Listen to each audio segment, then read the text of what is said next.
Salah satu resiko gagal bayar di aplikasi pinjaman online kredit pintar adalah DC Kredit Pintar akan datang ke rumah kalian untuk menagih. Nah, beberapa hari yang lalu ada yang bertanya bahwa dia sudah dikunjungin oleh DC Kredit Pintar dan bahkan hampir setiap hari DC Kredit Pintar tersebut datang ke rumahnya. Cuman ketika dimintain identitas atau mungkin ketika dimintain surat tugas itu tidak bisa memberikan. Dan bahkan surat tugas yang diberikan pun itu berupa kertas dengan tulisan tangan. Nah, sebaiknya harus gimana sih? Mungkin ini akan bermanfaat buat teman-teman sekalian ya sebagai wawasan. Siapa tahu teman-teman sekalian nanti juga akan mengalami hal yang serupa. Nah, kalau teman-teman sekalian akan mengalami hal yang serupa seperti ini, ada baiknya teman-teman harus mempersiapkan diri dengan baik. Jika memang DC tersebut tidak bisa menunjukkan identitas, gak usah kalian terima di rumah kalian. Jika memang bersikeras, kalian bisa ancam balik aja. Yuk diselesaikan di kantor polisi saja, ke polsek terdekat atau apa. Gertak seperti itu aja.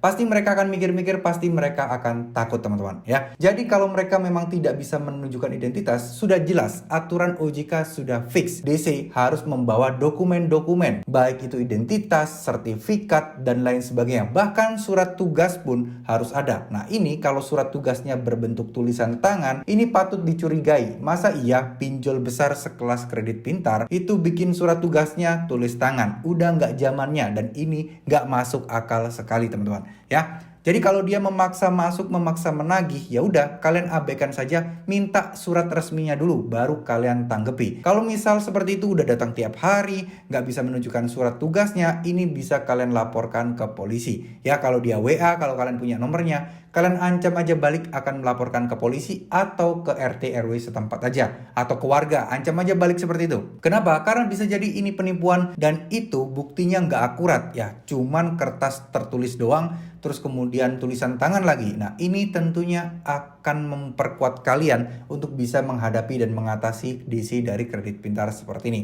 Udah ya, nggak perlu takut, ini sudah jelas aturannya di OJK. Kalian bisa tarik dulu aturan atau syarat penagihan yang dilakukan oleh DC pinjol untuk datang ke rumah itu harus bawa apa aja. Itu kalian bisa serahkan dan bisa tunjukkan ke DC tersebut bahwa ini loh aturannya. Jadi kalian tidak perlu takut dan mereka juga tidak boleh memaksa untuk datang-datang lagi untuk menagih ke kalian ya. Bayangkan ya, masa iya tiap hari didatengin terus-terusan tapi dia nggak jelas orang dari mana, terus kemudian pinjolnya juga mungkin saja dia penipuan dan lain sebagainya. Karena banyak kasus-kasus yang sudah terjadi di tahun 2022 kemarin, itu kasus DC pinjol yang menyamar dan membuat penipuan ya. Maksudnya apa? Bukan DC pinjol itu menyamar ke orang lain, enggak. Tapi lebih kepada orang lain, oknum lain, penipu yang menyamar sebagai DC dan meminta uang untuk pembayaran. Ya mungkin kalian akan dibujuk ini nih, uang pelicin lah atau mungkin uang di bawah tangan lah, yang membuat DC ini nggak akan datang-datang lagi dan akan menunda penagihan kalian ya. Jadi mungkin dia akan seakan-akan meminta suap kepada kalian agar dia tidak memproses kalian lebih lanjut lagi